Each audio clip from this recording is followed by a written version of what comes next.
Mommy, ano yung 1 plus 1? Ano nga? Sagutin mo ako.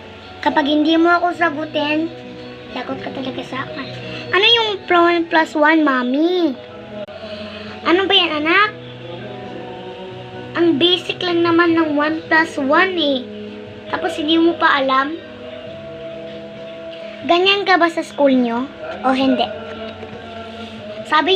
Sabi mo yung favorite subject mo ay math. Bakit sinasabi mo sa akin kung anong 1 plus 1?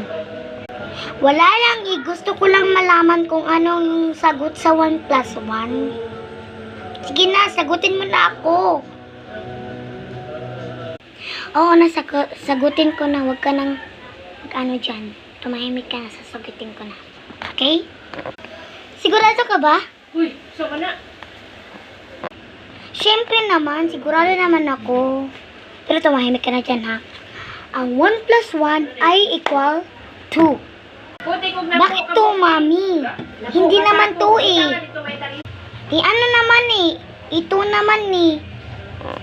Ano? 2 naman eh kasi 1 plus 1 equals 1, 2. Diba 2 yan? 2 yan.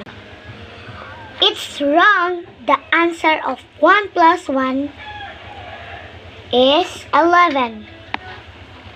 Kasi walang equal eh. Mindset. Hindi mo kasi nilagyan ng equal eh, ang 1 plus 1. Diretso ka lang. Sasampol, hindi ka rin. Kung sampalin mo ako, isusumbong kita kay Papa. Ikaw yung sasampilin ko.